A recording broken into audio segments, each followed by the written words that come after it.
တဲ့ပြုံးလေးနဲ့ငါခွေရိုင်းလဲယုံထွက်ဖို့မကြိုးစားတော့ကွယ်မင်းရဲ့အတွက်ဆုံးငါရှုံးမှာပါ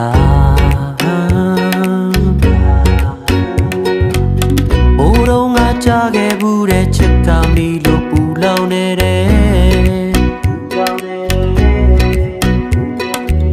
အခုကြတော့မင်းနဲ့တွေ့မှအဲ့ဒီစကားတွေမယုံတော့ဘူးငါဖျားဟောလဲရှိတာပဲမုန်းတရားထမ်းမြစ်တာပဲဘွားကြဖို့ဟောခဲ့သေးတာပဲဘာကြောင့်မို့ငါကိုကွယ်မင်းလေးခုမုန်းခြင်းလဲမဆောင်ကြည့်တော့မထိုးနဲ့ကြောက်ပါတယ်ကဲဆိုရင်ရင်ထဲမှာငါဆွဲလန်းချင်မိနေပြီရှင်ဆိုရှင်ပေးပြောမလားအသက်တောင်းလိုက်ပေးဖို့ ready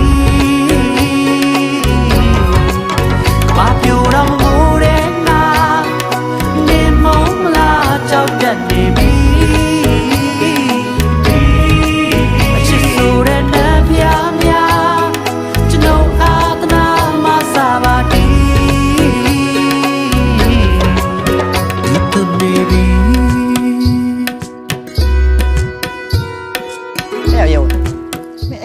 ပလက်စတစ်လောင်းပြီးတော့ကြောင်တောင်နဲ့ဟာ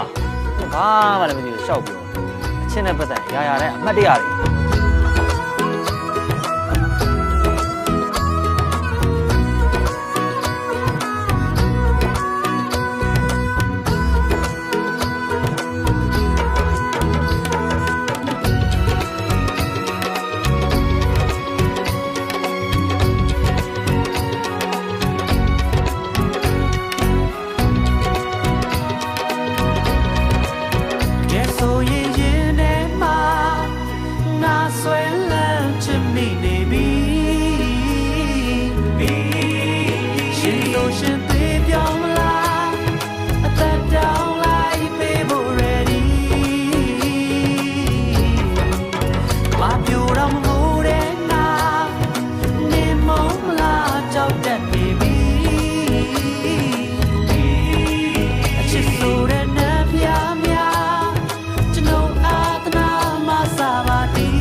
ဆိုရင်